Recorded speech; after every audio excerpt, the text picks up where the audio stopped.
¿Quiénes eran los patricios y los plebeyos en la antigua Roma? Los patricios eran los ciudadanos descendientes de los primeros padres, de las primeras familias que fundaron Roma, es decir, los pater fundadores, de ahí patricios. Por tanto, los patricios se vinculan a los propios dioses olímpicos y son protegidos por estos.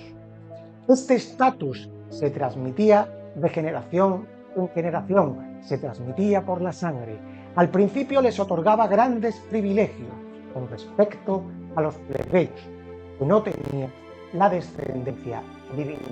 Pero poco a poco los plebeyos fueron ganando poder y derechos.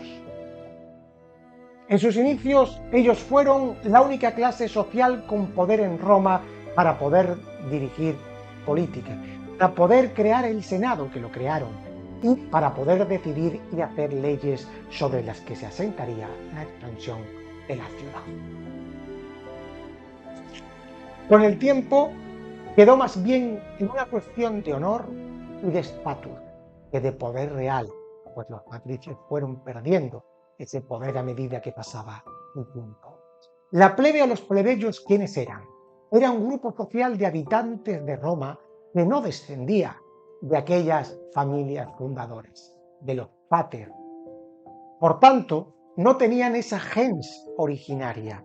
En origen, digamos, que no provenían de las tribus ni de las curias fundadoras de Roma, aunque luego se integrarían en ellas por cuestiones administrativas. Parece que el significado literal de plebeyos podría ser hijos de la tierra, aludiendo a que no tienen un antepasado conocido. Luego también se llamó plebeyo a los que no pertenecían a las familias de la aristocracia. Los plebeyos eran en sí la mayoría de la población romana y comprendían una amplia gama de personas, desde campesinos y artesanos hasta comerciantes y soldados. Su condición económica podía ser muy diferente, ya que podían ser tanto pobres como ricos, aunque por lo general eran pobres, como por ejemplo pobres soldados, pobres campesinos y artesanos, pero con el tiempo también se convierten en esa clase media de Roma. Es decir, que según avanzaba la República y en el Imperio, la gran parte de los romanos ya se encontraban mezclados y el término plebeyo había perdido su fuerza, pues la mayoría ya eran plebeyos. Aunque es verdad que en los primeros tiempos no tuvieron poder y eran ignorados políticamente, fueron ganando derechos y pudieron ocupar todos los cargos públicos, incluido el consulado.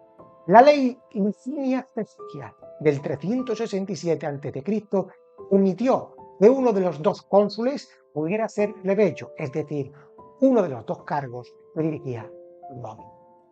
Ya sabes, si te ha gustado nuestro vídeo, déjanos un like, suscríbete a nuestro canal, comenta,